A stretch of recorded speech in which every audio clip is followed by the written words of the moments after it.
selalu setia hadir. Yang saya hormati Bapak Heru Tomo, Bapak Robert, Bapak Surbakti, Ibu Liva, Ibu Barita, dan semua yang belum dapat sebut nama. Oh ya, Pak Pasaribu, Pak Maribo Pasaribu. Dan tentu akan ada yang menyusul masuk dalam link kita yang tentu sama-sama dihormati. Nah, malam hari ini kita akan memulai acara kita, webinar kita, ya, yang akan pembicaranya adalah Ibu Anita dan moderator sekaligus WL-nya adalah Ibu Barita Floriana Hutauruk. Oh ya, saya tambahkan Hutauruk. Nah, karena itu kita tentu yang sudah hadir, kita akan berdoa untuk menyerahkan acara ini sepenuhnya dalam tuntunan Tuhan, sehingga sungguh-sungguh bermanfaat bagi kita yang ada, dan tentu kita akan melanjutkan ke sahabat-sahabat dan teman-teman kita yang lain, dan lebih lagi dalam kehidupan kita. Karena itu mari kita sehati dan berdoa, menyerahkan acara kita malam hari ini ke dalam tuntunan Tuhan. Mari kita berdoa. Bapa Surgawi, dalam nama Tuhan Yesus Kristus, kami naikkan syukur ke hadapan hadirat-Mu ya Bapa. Dalam berbagai kesibukan kami, Tuhan begitu mempedulikan kami, sehingga kami dari waktu ke waktu masih sehat, masih kuat, masih penuh dengan senyum yang datang daripada Tuhan.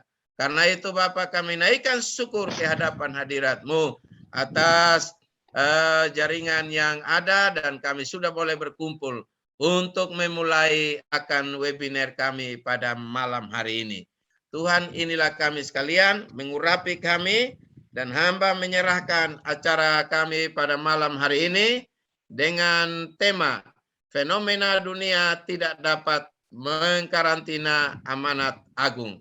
Artinya bahwa amanat agung harus terus berjalan dalam kehidupan kami, dan itu adalah tugas-tugas kami sebagai anak-anak-Mu, sebagai hamba-hamba-Mu yang Engkau percayakan untuk melakukan berbagai-bagai pelayanan, khususnya amanat agung. Terima kasih Bapak, kiranya acara kami malam hari ini, mulai dari awal, pertengahan, sampai selesai, jadi dalam nama Bapa, Putra, dan Roh Kudus, dan mengurapi semua yang mengambil bagian dalam acara ini, yaitu baik itu moderator WL maupun lebih lagi pembicara, pengurapan yang luar biasa terus Tuhan curahkan bagi hamba-hamba-Mu. Di dalam nama Yesus Tuhan, kami siap memulai akan acara kami pada malam hari ini.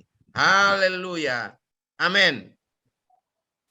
Baik, kita segera masuk dalam pujian kita, dan untuk diketahui Bapak dan Ibu sekalian, waktu kita tentu tersedia kurang lebih 2 jam, 120 menit, namun karena tentu dalam penantian untuk kita memulai ini sudah termakan beberapa menit, sehingga saya berharap bahwa pujian kurang lebih paling lama 15 menit, dan kemudian selanjutnya acara untuk materi kurang lebih 45 menit, dan tanya jawab kurang lebih 20 menit. Ya, saya kira itu untuk sementara waktu-waktu yang akan kita lalui, dan karena itu selanjutnya kepada Ibu Barita yang akan membawa puji-pujian dan sekaligus moderator dalam acara webinar kita malam hari ini. Disilakan. Silakan Ibu Barita. Kita bawakan satu lagu saja, Tuhan menetapkan langkah-langkah orang. Oke, sesudah itu kita persilahkan Ibu Anita memberikan materinya. Mari kita naikkan pujian kita bersama-sama ya. Amin.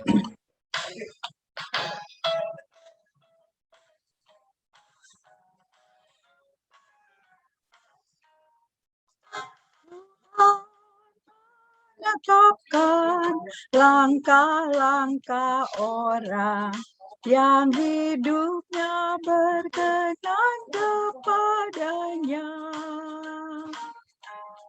Apabila ia jatuh, tak sampai tergeletak, sebab Tuhan menopang tangannya.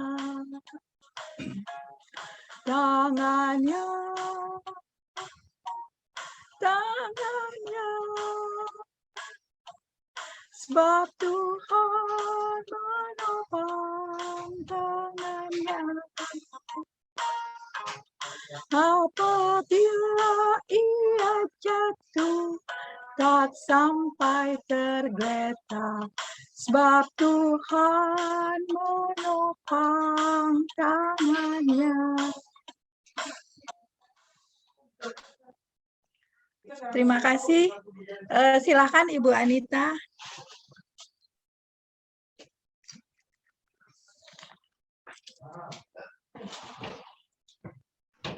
Ya, mohon maaf atas keterlambatan saya. Salam untuk Bapak Ibu yang tangguh, luar biasa sebagai hamba-hamba Tuhan yang selalu memuji, memuliakan Allah Bapa dalam Kristus Yesus dengan mengandalkan kuasa Roh Kudus. Kita masuk dalam materi hari ini. Saya ini tidak ada apa-apanya dan mau belajar dan belajar. Kita bersama-sama belajar. Izinkan Bapak Moribo Pasaribu yang membuat share screen nanti untuk host. Saya mengambil judul fenomena dunia tidak dapat mengkarantina amanat agung. Bapak Ibu, ini dia kita lihat. Yesus dikarantina oleh kaca. Bapak Ibu, itulah gambaran banyaknya orang menganggap Yesus hanya miliknya sendiri dan mengurungnya. Lalu apakah yang kita lihat di dalam kaca ini dibungkus ya? Apa yang kita lihat? Kalau kita bisa menerawang kenapa mengambil judul Yesus amanat agung tidak dapat dikarantina. Artinya adalah fenomena dunia ini kita bisa jelaskan ya di sini ya. Artinya adalah bahwa Yesus dikarantina oleh kaca. Kaca itu adalah gambaran banyaknya orang menganggap Yesus hanya milik kita sendiri dan mengurungnya, tidak berani untuk keluar, tidak punya aksi, ya, tidak tidak punya pembekalan, artinya tidak punya keberanian ketika ada fenomena, ada badai dan segala macam ya. Kita tetap atau ada katakanlah saat ini yang sedang terjadi di dunia ya. Yesus terkurung dan amanat agung terkurung secara internal dan eksternal. Kenapa Bapak Ibu saya mengambil fenomena dunia tidak dapat mengkarantina amanat agung? Karena memang amanat agung itu kata perintah. Kalau kita bisa melihat ini, fenomena adalah hal-hal yang dapat disaksikan dengan panca indera dan dapat diterangkan, seperti fenomena gerhana bulan atau matahari atau apapun itu, bencana, banjir, ya, dan segala macam. Nah, fenomena dunia ini kita bisa melihat saat-saat ini yang terjadi, atau kita kilas ke belakang, adanya radikalisme, fanatisme, ya, terorisme, hoax, globalisasi, kesenjangan global, global warming, ekologi, human trafficking, drugs trafficking. Ini semua sudah ada Bapak Ibu di Indonesia. Nah, apakah pertanyaannya amanat agung itu harus kita karantinakan hanya di dalam diri kita sendiri ketika fenomena dunia ini menghantam dunia, menghantam Indonesia? Adakah celah kepada kita bahwa kita berani mendobrak semua ini? Adakah cara yang arif dan bijaksana?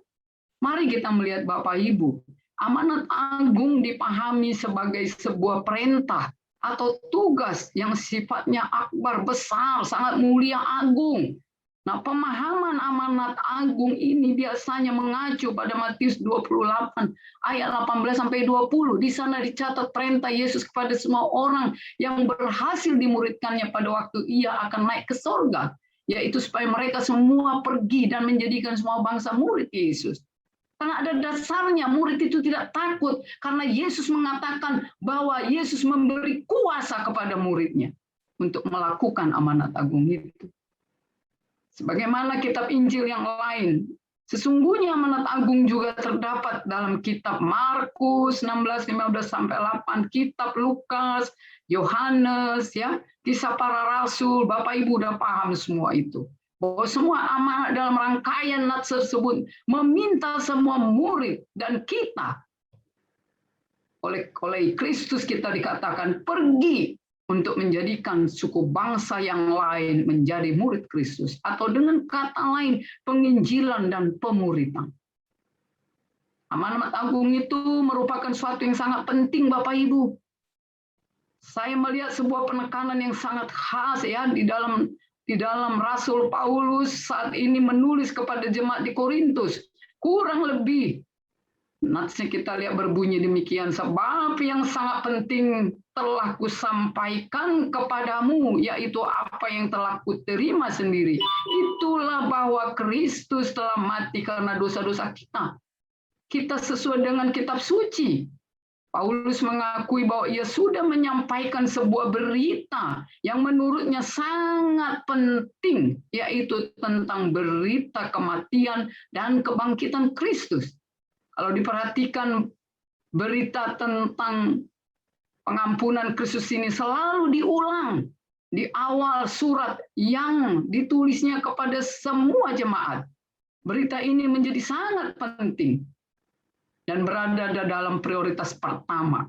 Inilah puncak pemberitaan dan mendasari seluruh kepercayaan jemaat saat itu dan saat yang ini dan saat yang akan datang. Nah, saudaraku, amanat agung ini merupakan inti dari segala yang dibicarakan. Kita lihat dalam Ibrani 8 ayat 1-13. Dalam Ibrani ini menuliskan inti segala pembicaraannya itu tentang Yesus yang telah menjadi imam besar antara Allah dan manusia lewat pengorbanannya di kayu salib. Ini menjadi menarik, mengingat dewasa ini pemberita Injil sudah mengalami pergeseran menjadi pembicaraan tentang motivasi dan tatanan hidup yang normatif. Tentu Bapak Ibu hal ini baik, tapi tidak terlalu dibenarkan. Amanat Yesus itu untuk menjadikan segala bangsa adalah murid Yesus. Inilah merupakan inti dari segala pembicaraan tentang Kristus. Semua pembicaraan tentang Yesus harus berujung pada pemahaman bahwa ia adalah imam yang telah menjadi pengantara antara Allah dan manusia lewat pengorbanannya di kayu salib. Karenanya Bapak Ibu, amanat agung menjadi begitu agung, bukan semata-mata karena Yesus yang mengucapkannya, atau hanya karena ini merupakan pesan perpisahan atau pesan terakhir Kristus ketika dia mau naik ke sorga. Amanat agung itu menjadi begitu agung karena berita tentang pengorbanan Yesus untuk menebus dosa dunia adalah berita yang sangat penting dan merupakan inti dari segala pembicaraan. Karenanya Bapak Ibu, amanat seperti inilah yang diminta oleh Yesus untuk kita kerjakan dengan berkata, kamu adalah saksi dari semuanya ini.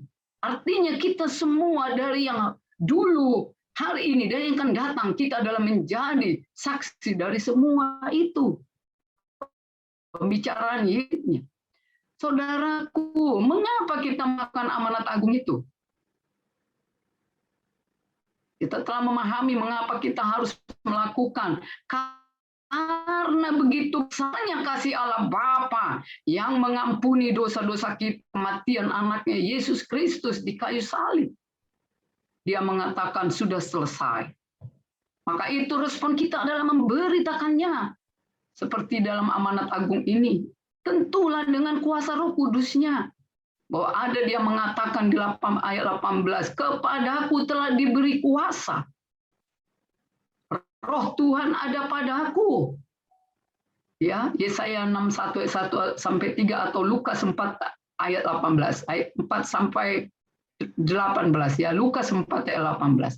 Jadi apa yang dimaksud? Kita memang berdasarkan firman itu, kita mengandalkan kuasa Allah. Kita semuanya berdasarkan, berlandaskan firman Tuhan. Inilah yang kita terjemahkan di dalam kebenaran firman Tuhan. Maka itu ada beberapa yang harus kita sampaikan. Pertama, dengan kuasanya. Yang kedua, dia mengatakan kita harus pergi dan bergerak, bertindak. Dengan ada satu tujuan, ada misi. Yang kedua adalah respon. Tidak tinggal diam. Kita harus keluar dari tempat tinggal kita. Dan yang berikut kita pergi ke marketplace. Dan yang berikut kita bersaksi tentang kebaikan Tuhan dan karya keselamatannya. Dan yang berikut kita mengajak untuk mengikuti ibadah, seminar seperti ini. Semua orang kita ajak tanpa pandang bulu. Maka itu kita harus memiliki metode yang terbaru untuk menuntaskan amanat agung ini. Yang ketiga, Bapak Ibu, jelas dikatakan di sana baptis. Baptisan itu merupakan bukti, tanda bahwa mereka menerima Yesus Kristus sebagai Tuhan dan Juru Selamat. Dan yang berikut merupakan tanda bahwa mereka menjadi murid Yesus Kristus. Dan yang berikut merupakan komitmen meninggalkan manusia lama dan mengenakan manusia baru. Proses inilah yang dikehendaki oleh Tuhan. Dan yang berikut keempat adalah kita memuridkan orang yang tadinya sudah mengenal.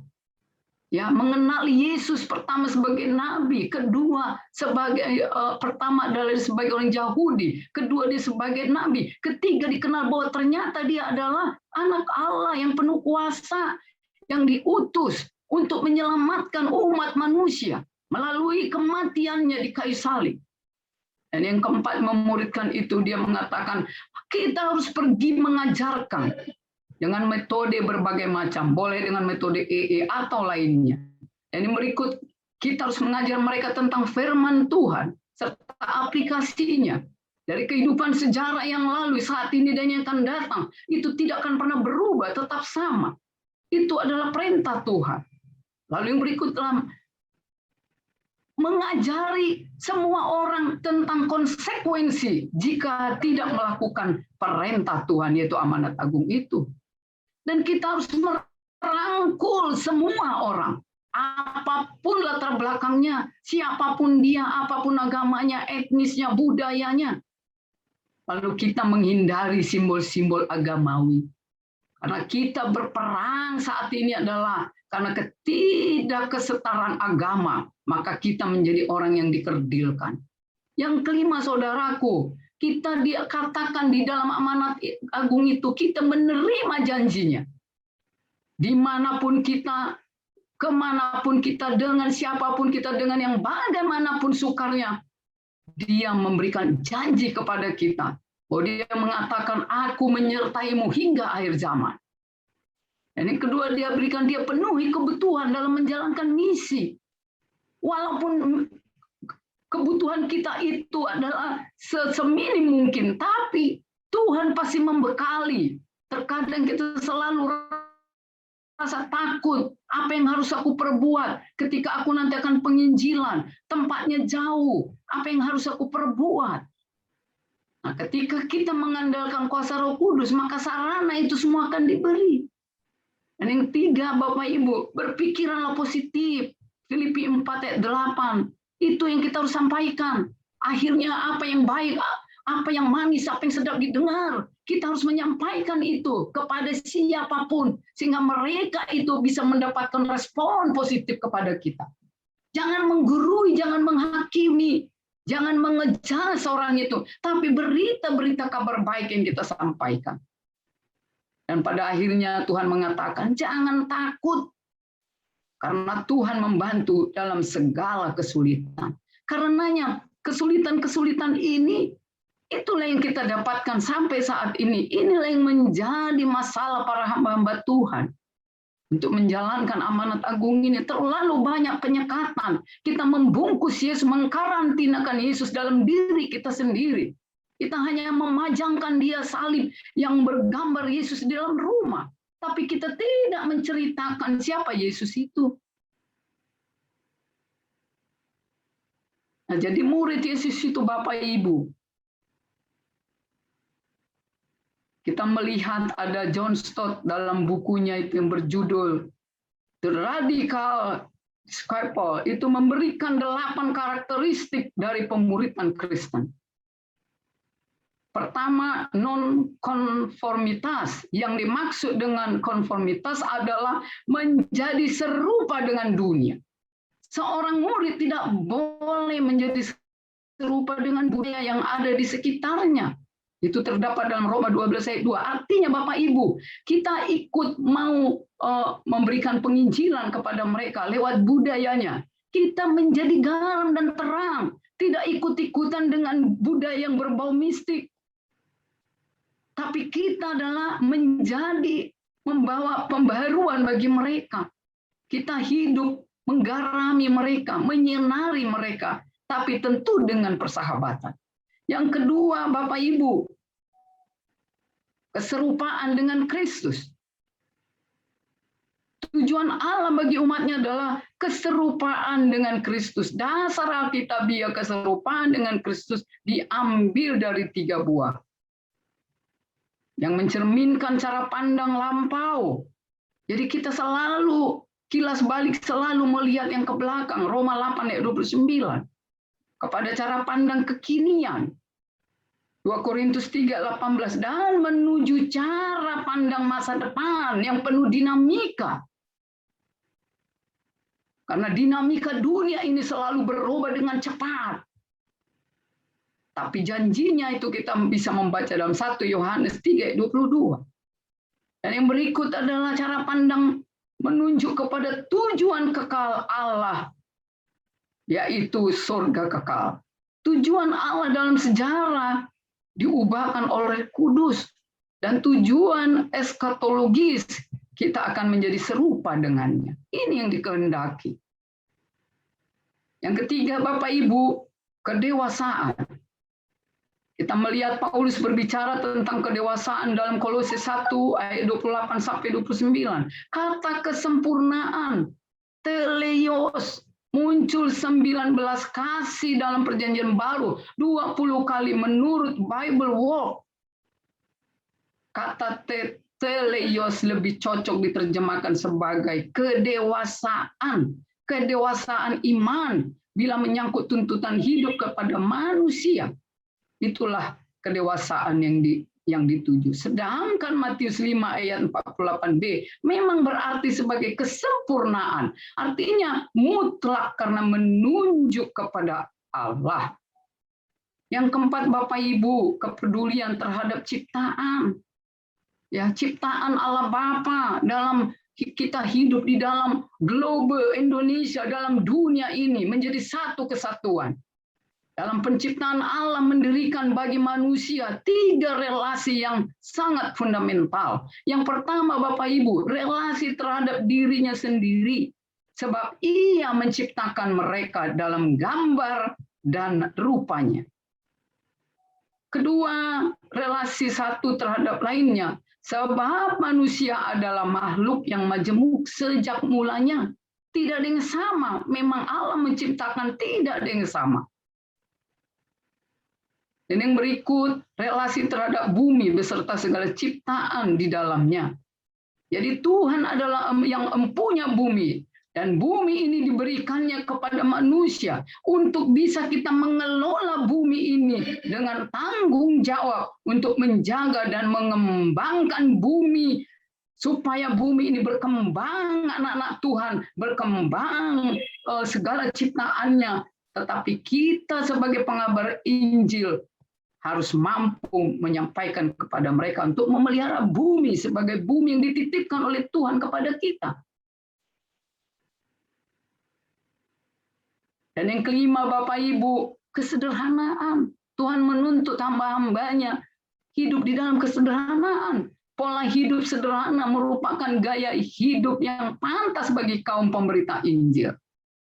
Bukan artinya sederhana itu lulu lantak, bukan, tapi artinya sederhana, humble, ya, bijaksana, rendah hati, menganggap semua orang baik, positif. Nah, Allah memberikan panggilan untuk hidup dalam kekudusan. Kita harus kudus, hamba Tuhan harus kudus, mempertahankan kerendahan hati, kesederhanaan dalam tutur kata, yang kita selalu belajar dan belajar. Tidak ada yang langsung pinter, kita selalu belajar. Itu sebabnya kita disebut sebagai murid. Murid yang mau diajar, murid yang mau belajar terus-menerus sepanjang hidup kita. Dan rasa puas itu tidak ada ketika kita mau belajar. Terus haus akan pembelajaran yang penuh dinamika. Ketaatan orang Kristen menuntut sebuah gaya hidup sederhana tanpa tergantung oleh kenyataan. Jadi kalau ada perubahan apapun di dunia ini, kita tidak tergantung oleh itu. Karena landasan kita adalah firman Tuhan. Yang kedelapan Bapak Ibu adalah kesinambungan. Atau katakanlah keseimbangan. Ya, dalam eksposisinya pada 1 Petrus 2 ayat 1 sampai 17 itu mengatakan bahwa Petrus sebagai penulis menyamakan seorang percaya, bayi yang baru lahir dengan tanggung jawab untuk bertumbuh. Nah, kita melahirkan bayi, kita bertanggung jawab memberikan dia pengasuhan ya di dalam tumbuh kembangnya. Semua kita bertanggung jawab. Yang berikut, batu-batu hidup dengan tanggung jawab untuk bersekutu. Kita bertanggung jawab dengan lingkungan kita, keluarga kita, untuk selalu menciptakan persekutuan lebih awal. Yang berikut adalah keimanan kudus dengan tanggung jawab dalam penyembahan. Ketika kita memulai pujian, kita menyembah, kita betul-betul mengosongkan hati kita, dihinggapi oleh kuasa Roh Kudus, sehingga penyembahan itu betul-betul tertuju kepada Allah. Dan Allah senang mendengarkan penyembahan kita. Hati kita tidak diselimuti oleh roh-roh kejahatan. Tidak ada dendam, tidak ada rasa sirik, tidak ada rasa kebencian. Kita datang menyembah Yesus. Dia akan senang hati dia. Berikut umat kepunyaan Allah sendiri dengan tanggung jawab untuk bersaksi. Kita dituntut untuk bersaksi, kita diberkati apapun. Ketika orang mendoakan kita, kita mendapatkan pemulihan, kita bersaksi. Kita pergi juga terbeban untuk mendoakan orang-orang yang susah, yang sakit, yang terpenjara, yang marginal. Dan yang berikut sebagai perantau dan pendatang, kita dipanggil kepada kekudusan. Kita harus mempertahankan bahwa kita hidup kudus. Mulut kita kudus, mata kita kudus. Kita tetap ketika ada cobaan di depan mata kita tetap selalu mengatakan, oh praise the Lord. Bantu aku untuk selalu hidup kudus, karena tubuhku ini adalah bait suci Allah. Dan yang berikut sebagai pelayan-pelayan Allah, dipanggil ke dalam kewarganegaraan kerajaan surga. Itulah buah-buah kita ketika kita mau pergi menjalankan amanat agung ini. Apa yang kita sampaikan di dalam pemberitaan Injil itu harus berbuah. Dan keluar masuk orang yang mendapatkan amanat agung itu boleh mengemban tugas itu, memultiplikasikan orang yang percaya kepada Tuhan Yesus sebagai Tuhan dan Juru Selamat. Dan yang ketujuh, kebergantungan. Ya, dengan tegas Tot mengatakan sebagai orang-orang yang berdosa harus senantiasa bergantung kepada Allah untuk belas kasih dan anugerahnya. Mencoba untuk hidup tanpa Dia adalah makna dosa yang sebenarnya. Jadi kita tidak bisa hidup tanpa Allah. Kita selalu bergantung kepada Yesus. Seperti bayi yang selalu haus akan air susu. Seperti itulah kita, bergantung terus di dalam suka dan duka. Penolakan untuk bergantung kepada orang lain bukan tanda kedewasaan, melainkan ketidakdewasaan. Bahkan Kristus sendiri memilih untuk dilahirkan sebagai bayi yang bergantung dalam perawatan Maria. seperti ibu yang merawat bayinya. Seperti itu juga firman Tuhan, selalu di-maintain,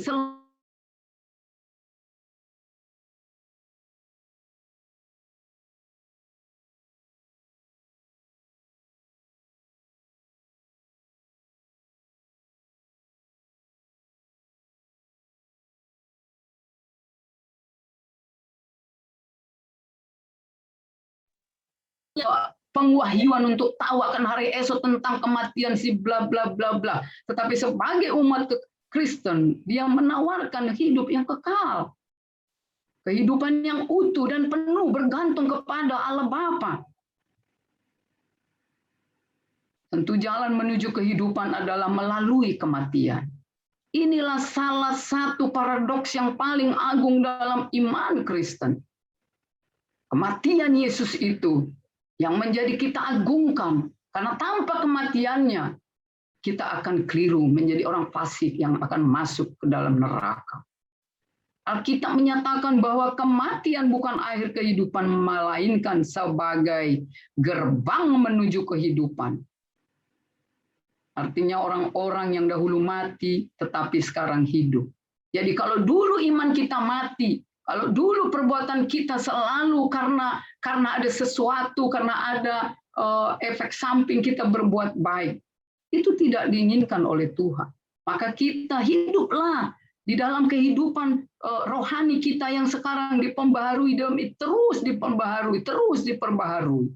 Itulah sebabnya kita harus tergantung. Nah, kita mengetahui untuk bisa ketergantungan, kita bisa terbeban untuk bisa menjalankan amanat agung ini. Kita tahu itu tak mudah, Bapak Ibu. Karena kita tahu posisi agama dalam konteks di Indonesia ini tak mudah, Bapak Ibu. Ya, posisi agama dalam konteks di Indonesia ini tak mudah, tapi itu diatur sesungguhnya di dalam Undang-Undang Dasar 45. Tentang hak asasi manusia, tentang agama, ya semua. Bahkan ketetapan MPR pun tentang Pancasila, semua ada berdasar. Saya tidak perlu bacakan ini semua, saya yakin teman-teman sepelayanan pasti tahu. Dan dalam peraturan perundangan lain pun, ini semuanya ada. Ada hak kita, ada kewajiban kita sebagai warga negara. Saya bacakan di Undang-Undang Nomor 13 Tahun 2003 tentang ketenaga kerjaan. Ini pun harusnya hak mutlak warga negara Indonesia. Jadi kalau kita dikerdilkan di nomor 2 kan teramat sulit mencari kerjaan, kita ada pasal yang kita bisa baca. Itulah pentingnya sebagai hamba-hamba Tuhan mampu mengaplikasikan amanat agung itu dengan pintu-pintu gerbang dari berbagai wawasan kebangsaan Pancasila sebagai perangkat untuk masuknya amanat agung ini. Karena kita tahu kita punya hak di situ. Kita harus paham peraturan perundang-perundangan ini di Indonesia. Kita harus tahu. Jangan kita tidak peduli. Coba kita lihat di kitab Undang-Undang Hukum Pidana itu. Barang siapa dengan kekerasan atau ancaman kekerasan merintangi pertemuan keagamaan yang bersifat umum, dan diizinkan, atau upacara keagamaan yang diizinkan, atau upacara penguburan jenazah, diancam dengan pidana penjara paling lama 1 tahun 4 bulan. Sebenarnya kita sebagai masyarakat tahu, harus paham tentang undang-undang ini. Setiap orang bebas memeluk agamanya masing-masing untuk beribadah. Bahkan sebenarnya di dalam peraturan di Kementerian Agama pun, kita punya hak untuk mendapatkan pembinaan dalam bentuk edukasi, pendampingan, itu semuanya ada. Tapi mengapa hamba-hamba Tuhan mengurung amanat agung itu hanya untuk diri sendiri, di rumah, di keluarga, di gereja? Dia tidak bisa secara leluasa masuk ke semua lini kehidupan yang ada dalam aturan-peraturan di bangsa negara kita. Saudaraku, Bapak Ibu yang tangguh dan hebat luar biasa, marilah kita membuka belenggu. Marilah kita mengangkat karantina itu. Kita melepaskan pembatas itu, tembok-tembok yang tidak kita pahami itu. Dan biarkanlah Kristus dan amanat agung itu menyapa seluruh dunia, termasuk Indonesia.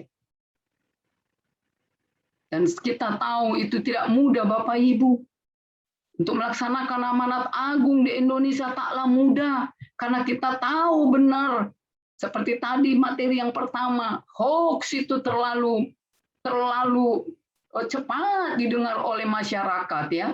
Berita radikalisme, bahkan kita lihat Afghanistan yang sekarang, ya, yang terpilih Presiden Taliban, dan bahkan sudah ada jejaring di seluruh dunia, bahkan di Indonesia, yang akhir-akhir ini sudah tertangkap dan dicium oleh Badan Intelijen Negara kita. BIN, BAI, semua bekerja untuk menelusuri orang-orang yang menyebarkan paham radikalisme ke Indonesia. Karenanya Bapak Ibu, kita tak mampu melawan itu, tapi kita harus bijak, cerdik seperti ular dan tulus seperti merpati. Kita boleh membaca nanti dalam Markus 10 ayat 16. Kita melihat peta Indonesia ini, itu selalu kita doakan setiap pagi. Tapi pertanyaannya, cukupkah kita berdoa? Karenanya kita harus action dengan gaya hidup sebagai murid Kristus. Seperti apa sih murid Kristus itu? Pertanyaannya seperti apakah? Mungkin Bapak Ibu udah tahu, yang pasti adalah hidup kudus yang ada dalam Roma 12 ayat 1. Wujudnya seperti salib, yang secara vertikal, apapun yang kita lakukan di dunia ini, kita semata-mata hanya untuk memuliakan Allah Bapa dalam Kristus Yesus. Dan Roh Kudus yang menghibur kita ketika kita dalam kepenatan, suka dan duka. Di dalam penistaan orang terhadap kita, mungkin orang mencerca kita, memfitnah kita, menzolimi kita. Kita menyerahkan secara vertikal. Ya Allah, Bapa yang baik. Secara vertikal apapun yang saya lakukan ini, ketika tidak baik di mata manusia, ketika tidak baik di mata siapapun, saya percaya Engkau termulia karena apa yang kami kerjakan ini adalah untuk kebesaran dan kemuliaan-Mu. Dan secara horizontal katanya kita harus mengasihi sesama. Mengasihi itu bentuk apa Bapak Ibu? Kita mengajar. Karena itu perintah amanat agung. Mengajarkan perintah apa yang diperintahkan oleh Alkitab. 10 perintah Tuhan itu disebut di situ. Bahkan ada dalam Ulangan, dalam Bilangan. Yang kita dalam keadaan duduk di mobil, di tempat tidur, sedang wisata, sedang di mana, di pesawat, dimanapun. Kita harus menceritakan tentang firman Tuhan, kebaikan Yesus kepada anak-anak dan keluarga kita. Dan setelah kita memahami itu, kita harus percaya kita mampu memultiplikasikan orang-orang agar percaya kepada Yesus sebagai Tuhan dan Juru Selamat yang menyediakan anugerah hidup kekal yaitu sorga. Itulah titik akhir orientasi manusia di dunia ini. Karenanya kita percaya teramat banyak kendala, teramat banyak persoalan, teramat banyak penghambat. Maka itu kita jangan mengkarantinakan bahwa apapun aktivitas kita, kreativitas kita, kita harus membongkar itu. Kita harus membuka belenggu itu. Kita tidak peduli apa kata orang, tapi tujuan kita adalah secara vertikal. Semua yang kita lakukan memuliakan Allah, dan secara horizontal kita adalah mengasihi sesama. Karena apa? Allah tidak menginginkan kematian orang fasik. Karenanya melalui kita sebagai orang-orang hamba-hamba Tuhan yang dipercaya harus menyelamatkan mereka dan menyampaikan kabar baik Injil Tuhan ini. Kita sadar itu tak mudah. Banyak kendalanya Bapak Ibu. Yang pertama kendalanya adalah secara internal. Yang menganggap amanat agung hanya dilakukan oleh pendeta, penginjil, majelis, atau penatua-penatua, ya. Itu yang terjadi. Jadi itulah, dan di dalam secara internal banyak sekali orang yang tidak membangun. Ada saja halangan yang mengatakan dia tidak layak, dia tidak pantas. Tapi kalau kita kekeh, kita berani membongkar belenggu itu. Tidak Tuhan, karena Engkau telah memerintahkan aku harus pergi. Maka imanku harus bergerak. maka aku harus bergerak, aku harus action. Karena itu sekarang di gereja terjadi pergeseran prioritas dari misiologi menjadi ke program-program, yaitu program-program diakoni. Ya betul, secara horizontal kita mengasihi, tapi adakah message dari pemberitaan Injil ini kepada orang yang kita beri itu, ataukah hanya kita memberi mereka makan saja? Kalau mereka mengatakan terima kasih ya Pak, ya terima kasih kepada Tuhan Yesus ya nak, dia terekam dalam otaknya, lalu bertanya kenapa harus berterima kasih kepada Yesus? Siapakah Yesus itu? Itulah kenapa kita harus menyampaikan dengan cara-cara persahabatan yang sangat sederhana. Itulah kendala-kendala secara internal Bapak Ibu. Tak mudah. Jangan kita karantinakan. Jangan kita terbelenggu dengan apa kata orang. Orang tidak melayakkan kita, tapi Yesus melayakkan kita seperti apapun kondisi kita. Dan secara eksternal Bapak Ibu, tertanam sudah di Indonesia ini 25 tahun paham radikalisme. Saya sudah menyampaikan itu beberapa kali. Dan ini adalah data konkret terupdate dari Kementerian Dalam Negeri. Sejak pertukaran pemerintah, karena apa? Tidak dikawal Pancasila itu, tidak dikawal Undang-Undang Dasar 45 itu oleh para pelaku stakeholder seperti DPR RI yang dipilih oleh rakyat duduk di dewan sana, tapi tidak mengawal dan dia tidak aspiratif akan aspirasi masyarakat yang memilihnya. Dan yang berikut, Bapak Ibu, regulasi peraturan yang tidak seimbang. Ada peraturan otonomi daerah. Kalau ada membangun gereja, harus ada tanda tangan kurang lebih 150 orang lah, berapalah, terlalu banyak. Itulah intrik-intrik mereka untuk mengurung Yesus ini untuk tidak diberitakan. Apakah kita harus tinggal diam, Bapak Ibu? Apakah kita harus membungkus Yesus di dalam kaca rumah kita, dalam diri kita? Apakah kita tidak dituntut oleh Tuhan Yesus, engkau paham akan kebenaran, engkau paham akan tugasmu, tapi engkau tidak mau melakukannya? Karena itu Bapak Ibu, sebagai hamba Tuhan, masyarakat yang hidup benar-benar mau menjalankan amanat agung ini, kita harus mampu membongkar belenggu itu.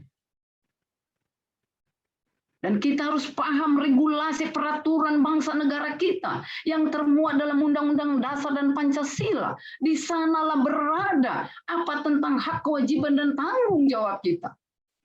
Karenanya jangan tabu, jangan tutup Tuhan Yesus karena harus memberitakan kabar Injil Tuhan hanya berdasarkan firman Tuhan saja. Tidak mau mempelajari Undang-Undang Dasar itu apa aplikasinya, tidak mau masuk di dalam mencermati atau menelaah, menganalisa, mengkaji Pancasila itu.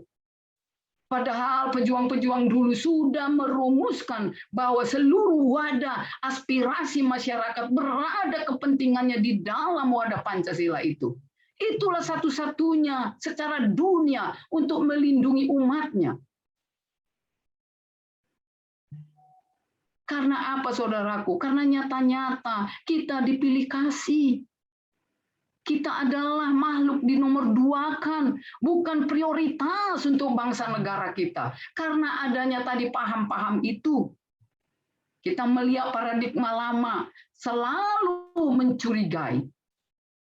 Ya, kita lihat mereka selalu mengklaim bahwa mereka adalah agama yang paling benar. Dan selalu membuat label kepada orang seperti kita kafir. Hanya mereka agama yang paling benar. Dan keselamatan satu-satunya hanya sama mereka. Pemaksaan untuk memeluk agama bahkan melalui kekerasan. Seperti orang Papua. Pertama dulu diberikan paham radikalisme, dicekokin, diberikan dulu uang, diajak, dikasih makan. Lalu dimasukkan di dalam doktrin-doktrin mereka, masuk di dalam pesantren. Pengikut Yesus dimasukkan ke sana. Karena soal ekonomi, akhirnya mereka menggadaikan segalanya. Itulah paradigma lama. Apakah kita harus mengurung Yesus itu seperti itu? terkurung di dalam paradigma lama, kita tak punya keberanian. Nah, yang diinginkan adalah seperti paradigma baru, ya. Walaupun mereka menganggap kita seperti itu, kita harus mampu seperti arif dan bijak, ya, ular yang begitu arif dan bijak. Ya, kita walaupun dicerca tetap kita harus memberi senyum, kita harus menghormati mereka. Ya, mutual respect. Jadi secara menyeluruh kita harus mampu hidup dengan siapapun, budaya yang bagaimanapun, suku yang bagaimanapun, etnis yang bagaimanapun. Baiklah kita pendam di dalam diri kita, tapi ada satu misi, adalah saya harus menjadi pemberita kabar baik Injil Tuhan. Amanat agung itu harus terlaksana. Dan yang berikut Bapak Ibu, kita harus berpikiran dan positif, ya, positive thinking, dan menciptakan attitude yang baik. Dan kita harus sharing apapun agamanya, berbagi kebaikan. Misalnya kita memberi nasi bungkus tidak harus dengan orang Kristen, bisa juga dengan orang-orang Muslim yang marginal, kaum duafa, ya, kaum janda, yatim piatu, bahkan di jembatan kolong. Kita datang dengan yang sangat sederhana, tapi kita mengatakan, terima kasih Ibu. Ya, ucapkan terima kasih kepada Yesus. Sesering-seringlah menyampaikan hal itu. Lalu membangun kualitas iman. Karena iman kita jujur, kita belum hidup di sorga, tapi kita akan membangun keberadaban sorga di dunia. Karena ini tidak mudah. Bisa saja seperti yang kita kenal, orang yang tadinya bersalib besar, membicarakan Yesus sebagai Tuhan dan Juru Selamat, pada akhirnya menjadi orang mu'alaf. Bahkan dia ikut menyiksa para hamba Tuhan. Itu fenomena yang terjadi dalam dunia, bahkan di Indonesia. Dan khususnya di Indonesia itulah yang terjadi. Karenanya Bapak Ibu, amanat agung yang dapat diterapkan di Indonesia adalah harus punya strategi dan trik yang bijak. Ya, artinya kita tak ada pemaksaan, tapi dengan cara kita mereka menjadi ikut. Agamamu, agamamu, agamaku, agamaku. Kita tidak mencampuri agama dia, tapi aplikasinya, tindakan kita mencerminkan karakter Yesus untuk bisa hidup berdampingan dengan mereka. Agama yang diakui di Indonesia ada 6 agama. Dan itu pasti masing-masing memiliki prinsip kebebasan beragama. Memiliki prinsip toleransi kerukunan, dan memiliki prinsip aksiologi, ya, perbuatan nyata. Dan keempat itu yang prinsip kompetisi, berlomba dalam kebaikan. Mereka juga berlomba dalam kebaikan, kita pun berlomba untuk kebaikan. Tapi kata Tuhan, bukan karena kebaikanmu dan usahamu engkau masuk surga. Semua hanyalah karena kasih karunia Allah Bapa, karena grace. Itulah jaminan buat kita. Tapi dikatakan jangan jemu-jemu berbuat baik dan engkau akan bersaksi. Jadi saudaraku, Bapak Ibu, trik strategi kita ini adalah melakukan dialog sosial, bukan dialog iman. Ketika kita berjumpa dengan masyarakat, ya, kita harus menghindari berbicara tentang perbedaan iman atau perdebatan tentang kepercayaan, namun perbanyak untuk berbicara tentang kehidupan sosial. Kebersamaan dibangun agar terbit terang Kristus dalam kehidupan mereka. Satu contoh, saya dulu pernah ke majelis taklim di Jawa Timur. Jawa Timur 19, Jawa Timur itu begitu banyak kabupaten, kota, begitu banyak kecamatan, begitu banyak desa. Saya jalani semua, saya anggap itu adalah sebagai nazar. Kalaupun saya dipilih oleh Tuhan, puji Tuhan, kalaupun tidak, ya saya tetap puji Tuhan. Tapi misi saya adalah sampai kebenaran firman Tuhan itu, bahwa hanya satu jalan yang lurus, yang lempang untuk menghantarkan ke surga, yaitu Yesus sebagai Tuhan dan Juru Selamat.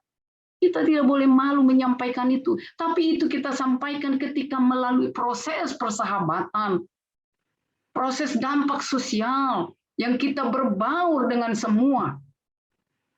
Dan yang berikut Bapak Ibu, yang ketiga, menjaga kerukunan dengan dasar Pancasila. Karenanya sebagai hamba Tuhan, masyarakat, kalau kita tahu bahwa kita adalah kelas nomor 2, kita harus mencari payung hukum kita berada di mana. Jelas sebagai panduan kita adalah firman Tuhan. Tetapi secara dunia, supaya amanat agung ini bisa kita tuntaskan, maka kita harus arif dan bijaksana. Caranya adalah kita menjaga kerukunan, tapi kita juga masuk untuk memberikan edukasi-edukasi yang ada dalam Pancasila. Sesuai dengan kesepakatan bersama dalam mendirikan negara ini, maka yang menjadi pijakan dalam hidup bersama di Indonesia adalah Undang-Undang Dasar. Inilah cikal bakal kita menyampaikan ke masyarakat, memberikan edukasi, wawasan kebangsaan yang berlandaskan Pancasila. Dan sebagai fokus tujuan melakukan adalah kita dalam satu frame Bhinneka Tunggal Ika, mengakui pluralisme, kemajemukan, tapi dengan cara dampak sosial. Kita bersahabat dengan sesederhana, tidak perlu menonjolkan diri, tapi kita masuk merelungi hati dia. Supaya apa? Supaya misi kita sampai kepada mereka yang mendengarkan kalimat-kalimat kita. Dan yang keempat Bapak Ibu, merangkul semua budaya.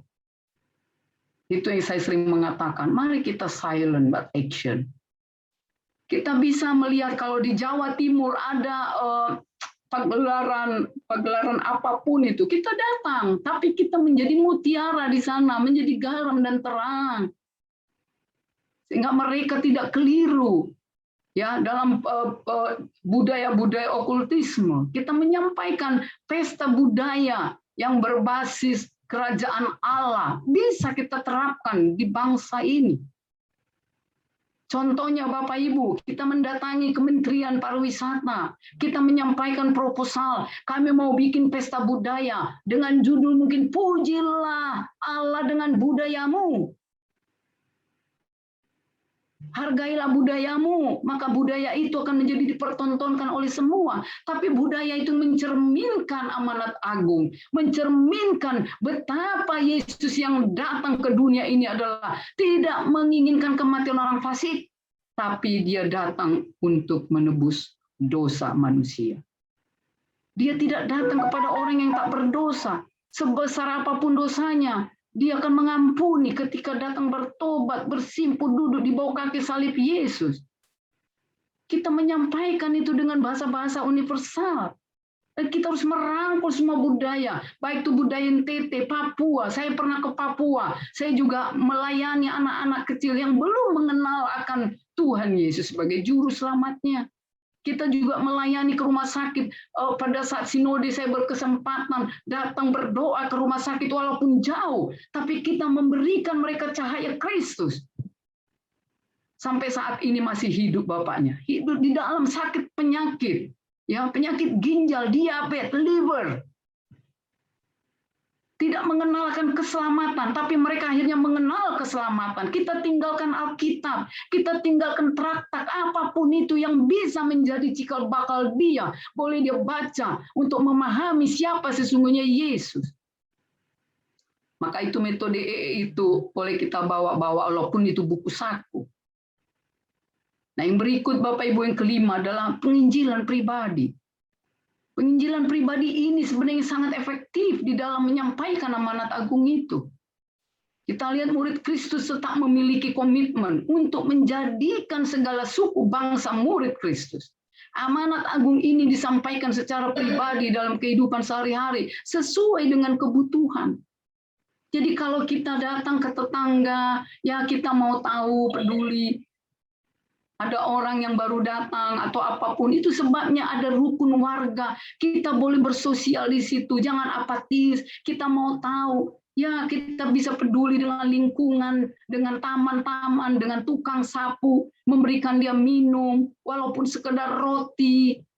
Sehingga dia kenal, siapakah ibu ini, siapakah bapak ini. Baru kita duduk, bercengkerama, berbicara.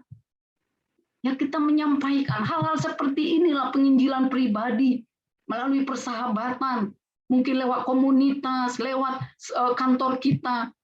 Tidak mungkin kita menyampaikan amanat agung itu berdasarkan letterlek firman Tuhan. Karenanya Bapak Ibu, kita harus arif dan bijaksana. Kita lihat berikut adalah keenam, gencar memberikan edukasi tentang wawasan kebangsaan. Karena pada zaman sekarang ini banyak anak Tuhan yang tidak terlalu memperdulikan identitas diri di tengah bangsa sehingga kurang kesadaran untuk memiliki wawasan kebangsaan sebagai tanda kecintaan kita kepada Negara Kesatuan Republik Indonesia. Inilah yang perlu Bapak Ibu, ini perlu agar dapat menghempas semua niat jahat kelompok radikal dalam menggantikan ideologi, menggantikan Pancasila sebagai ideologi bangsa dan negara kita. Firman Tuhan dalam Yeremia 29 ayat 7 menginstruksikan, usahakanlah kesejahteraan kota kemana kamu aku buang. Dan berdoalah untuk kota itu kepada Tuhan, sebab kesejahteraannya adalah kesejahteraanmu. Kita tak mungkin bisa mata kita menutup mata ketika kita tidak membawa sejahtera. Sejahtera bukan harus dengan materi, tapi dengan tutur kata. Mungkin kita datang mengobatin orang dengan main gitar, menyanyi, sukacita. Itu akan membuat dia menjadi bangkit. Dia merasa tidak terbuang. Tapi ada orang yang peduli. Ketika kita lihat ada kesaksian dari Murtadin, itu saya sangat simpatik mendengar kesaksiannya. Karena bukan orang yang menyampaikan kabar baik Injil Tuhan, tapi karena pengwahyuan, ada Yesus datang melalui penglihatan dia. Pada saat dia mau bunuh diri karena suaminya meninggal, anak 4, ekonomi tidak ada, dia bangkrut. Padahal dia adalah pengusaha yang hebat. Tapi dia siap. Dia mengatakan, saya melihat Yesus. Dia yang memberikan aku kehidupan dan pengharapan akan hari esok. Maka dia mencari siapa Yesus itu. Ketika ada orang berempati, siapa yang datang di tetangga itu? Oh, dia datang memberikan susu. Walaupun itu hanya 1 botol kepada anaknya, tapi ada di situ kehidupan. Karenanya si perempuan ini mencari tahu siapa dia. Kenapa dia begitu baik. Oleh karenanya kita saat ini, di zaman saat ini, fenomena apapun yang menghambat, kita tidak boleh mengkarantinakan amanat agung itu. Kita harus mendobrak itu, keegoisan dalam diri kita, pikiran kita yang terkotori. Kita harus membuang semua itu, menjadikan kita menjadi hamba. Diri kita harus menyangkal diri, apapun jabatan kita, pangkat kita, kuasa kita. Kita membaur, kita dibungkus, diselimuti oleh kuasa Roh Kudus dengan arif dan bijaksana. Dan yang ketujuh Bapak Ibu, kita memakai hak memilih ya pemimpin yang bijaksana. Kita udah tahu betapa Indonesia ini sangat sulit untuk mengabarkan kabar baik, sulit untuk mendapatkan izin gereja, sulit untuk membuat kebangunan rohani secara besar-besaran. Maka ke depan kita Bapak Ibu, jangan mau kita memilih wakil kita yang hanya memberikan uang, yang hanya memberikan janji-janji kosong, tapi kita betul melihat dia apa sesungguhnya program dia dan apa komitmennya untuk bangsa negara ini, untuk orang kita, kaum Kristen. Itulah yang kita dulukan. Dan kita memilih presiden kita adalah presiden yang menciptakan kerukunan dan kedamaian. Secara heterogen, kemajemukan, dia mampu merangkul 6 agama itu, merangkul semua budaya itu, merangkul semua suku, seperti Bapak Jokowi. Kita berdoa agar ada lagi seperti Bapak ini. Jangan sampai paham radikalisme seperti Afghanistan yang sudah RUU saat ini tinggal ditanda tangan ketika anak-anak Tuhan tidak ada yang duduk di DPR RI untuk membentengi Pancasila dan Undang-Undang Dasar itu.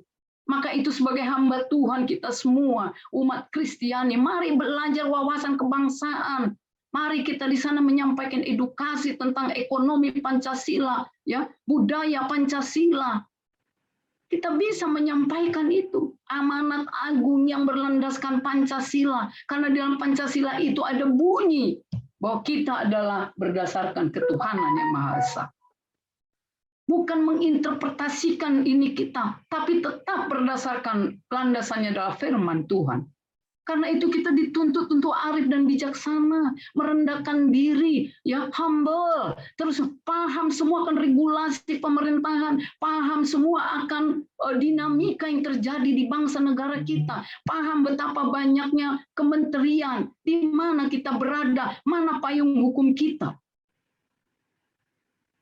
Dan yang berikut Bapak Ibu, yang ke-8 adalah regenerasi. Sebagai hamba Tuhan kita melihat populasi di dunia ini sudah pupus. Umat Kristen juga kalau kita lihat sudah pupus. Umat Kristen hanya punya istri 1. Kalau dulu seperti saya, ayah saya, ibu saya anak 7. 7 kalau ada anaknya 5. Tapi kita sekarang keturunan yang kedua. Paling anak 2, 3. Misi itu juga, misiologi itu juga harus kita terapkan, memberikan edukasi pencerahan ya kepada anak-anak kita supaya dia tahu secara global bahwa dunia ini sudah pupus anak-anak Tuhan. Karenanya kita harus menyampaikan Kejadian 1 ayat 28, harus beranak cucu, memiliki keturunan yang banyak supaya kita banyak di bangsa negara kita ini. Semua ada korelasinya Bapak Ibu. Karenanya jangan kita hanya mendengar kata KB, kita disuruh KB. Itulah trik strategi mereka. Mereka mengatakan itu KB, tapi mereka sendiri memiliki anak yang banyak, istri yang banyak. Sementara orang Kristen tidak ada yang bisa menceraikanmu jikalau engkau tidak diceraikan oleh kematian. Karenanya kita harus berkomitmen. Orang tua menyampaikan, mensosialisasikan pada anak-anak, engkau kalau menikah harus memiliki anak sebab inilah firman Tuhan dalam Kejadian 1 ayat 28. Dan yang berikut Bapak Ibu, kita harus digerakkan oleh tujuan kehidupan yang kekal. Orientasi kehidupan manusia adalah anugerah hidup kekal. Pendeta Rick Warren dalam bukunya ya The Purpose Drive Life mengatakan hidup yang digerakkan oleh tujuan. Nah Bapak Ibu, apa tujuan hidup manusia? Yang pertama memuliakan Allah. Maka itu kita harus berorientasi dan berfokuslah untuk memuliakan Allah dengan melaksanakan amanat agung itu. Karenanya Bapak Ibu, saya tadi mengatakan jangan kita buat amanat agung itu, Yesus itu kita kurung, kita karantinakan dalam batin kita. Kita hanya tahu menyembah Allah Bapa, tapi secara horizontal kita no action. Padahal Tuhan mengatakan mana buahmu? Kita disuruh harus berbuah. Kita selalu mengatakan firman itu didengar, masuk dalam loh hati, berakar, bertumbuh, berakar dan berbuah. Tapi apakah buahnya itu adalah tentang orientasi kehidupan, bahwa kita hidup di dunia ini, orientasi kita adalah anugerah hidup kekal, bukan karena perbuatan kita, bukan karena usaha dan hebat kita, tapi betul-betul karena anugerah Allah Bapa. Karenanya tujuan hidup kita ini betul-betul kekekalan. Kita sering melihat saat ini dogma menjadi salah satu pengganjal, penghalang. Harus begini, harus begini. Padahal dalam firman Tuhan tidak ada. Dogma itu artinya kalau amanat agung ini bisa sampai ke pelosok ujung bumi ini. Disampaikan tidak boleh menginterpretasikan firman Tuhan dengan hal-hal duniawi. Saat ini hamba Tuhan banyak menyampaikan perpuluhanlah, pemulihan. Pemulihan itu bagus, tapi ada dasarnya.